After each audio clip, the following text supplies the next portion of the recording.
All right, welcome back to the channel. So Tyson Fury comes to his senses and admits that Deontay Wilder's the fight with Deontay Wilder, is bigger than the Anthony Joshua fight, but he wants Deontay Wilder to do something that Deontay Wilder is not going to do, which is accept his defeat from the last fight. Let's talk about that in this video.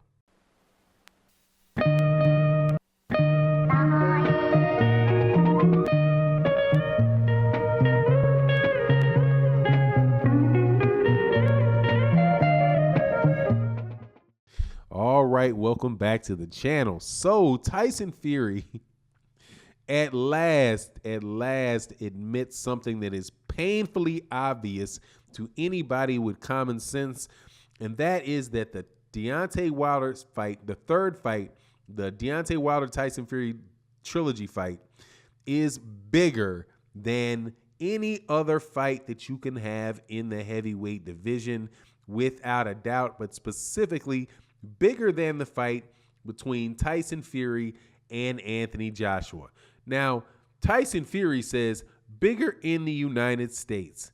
I'm telling you flat out, it's bigger in the United States than it is anywhere else in the world. So I don't even know why he would put in the United States in there. However, it is obvious by anybody that pays attention to boxing and is that pays attention to ticket sales and pay-per-views and how money is earned in a boxing event. It is painfully obvious to them, or plainly obvious to them, that the Deontay Wilder-Tyson Fury fight is much bigger. The reasons being, one, UK ticket prices and pay-per-view. Right there, it tells you right there that what is the most, that the Deontay Wilder-Tyson Fury fight is much bigger than a Tyson Fury Anthony Joshua fight. And there's some other reasons to boot, but the ticket prices where could they have sold this fight at? Wembley Stadium, right? Wembley Stadium has 100,000 people. So there's a lot of people that would have seen that fight, a lot of people. But what are the prices of the tickets that they're selling? I guarantee you the ticket prices are significantly cheaper than they are trying to get into a fight in Las Vegas. And that is why when you saw fights like the biggest fight to ever take place in the UK monetarily was the fight between Anthony Joshua and Vladimir Klitschko. That fight generated $50 million in revenue between the ticket sales and the pay-per-view sales. Now, the ticket sales, you have 100,000 people there, but most of those people are buying very inexpensive tickets. Not sure how much money that people think people are going to pay for a boxing seat that is literally 300 yards away from the actual ring. Now, I know that there's probably a big monitor there that allow you to get a good seat, and you're a big part of that big atmosphere. But still, you're nowhere near the ring, and you're not selling those tickets for $1,000 that are 200 yards away from the actual ring. And when you're actually trying to see the ring, it looks like itty bitty dots off in the distance. Sorry, can't do it. That is what most people are going to say when you try to charge them a lot of money for that. Michael Jackson, who was a famous entertainer, most people know who Michael Jackson is, was famous for talking about Wembley and why he didn't want to perform at Wembley. He had over 100,000 people there for a concert for him, and he said he has no idea why people would want to watch a concert in that environment. Right? It's like, you can't see me. And there's so many people there that in his circumstance, people were fainting or whatever. But regardless, it's not a situation where you're going to be able to sell tickets like you're going to be able to sell it in Vegas, where you may get, a ringside seat can wind up costing you, to a Floyd Mayweather Jr. fight, they might mess up and sell that thing for $20,000.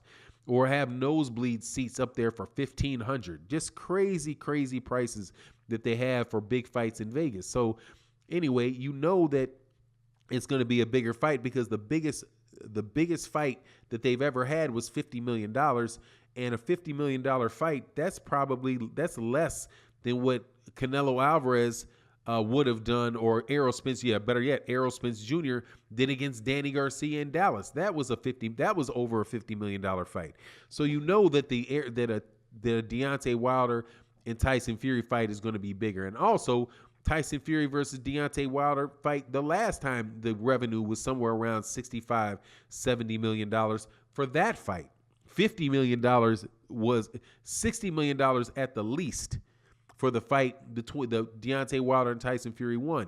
And again, you're not going to be able to beat that in the UK with Anthony Joshua and Tyson Fury, even if they were at their peak of popularity, which I assure you they are not. Because Tyson Fury, first of all, Tyson Fury is not that popular in the UK, in the United States, or in the UK. I've never gotten a sense that Tyson Fury had some tremendous fan base in the UK. I know that people would use Tyson Fury's name to insult Deontay Wilder because Deontay Wilder and Anthony Joshua had a beef going on for a couple of years before Deontay Wilder fought Tyson Fury. But other than having people that would love to make fun of Deontay Wilder use Tyson Fury to make fun of Deontay Wilder, I don't see anybody that's particularly interested in seeing the guy fight. Definitely not in the United States, because we saw what his numbers look like when he was fighting, what's the guy's name? He was fighting Tom Schwartz, and he was fighting Otto Wallin. Neither one of those guys sold very many tickets for Tyson Fury in the United States. In the UK, the fights that he had when he came back was Sefi Safiri and Pineda. And those were both in the UK and very sparsely attended. I mean, if Tyson Fury was a guy that had a big fan base, and he's not fought in a couple years, and he was coming out of the quote unquote retirement or whatever it was, the drug suspension that he was under, you should have seen a lot more people attending those fights, and you just don't see it. So Tyson Fury he's just not that popular in the US.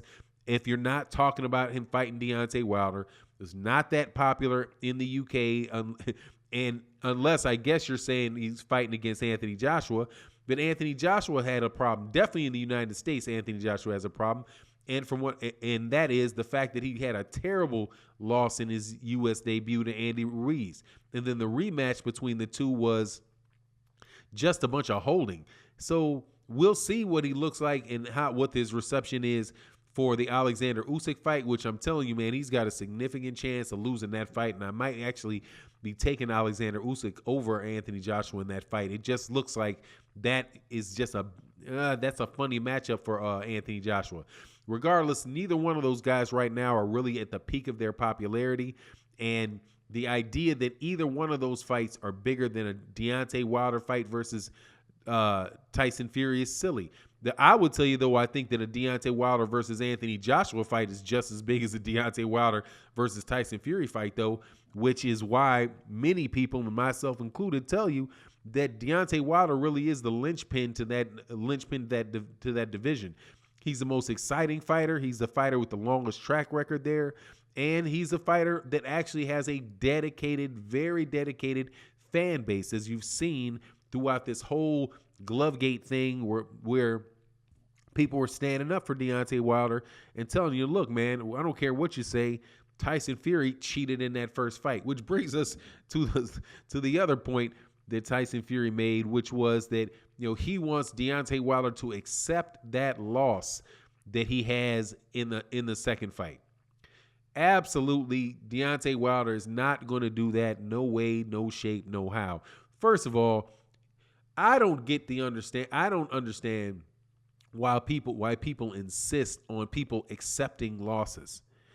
You don't have to accept anything if you're a competitor. You can say, no, I don't think I performed at my best, or I think the guy cheated, and now I'm going to get down. I'm going to do the best that I can do.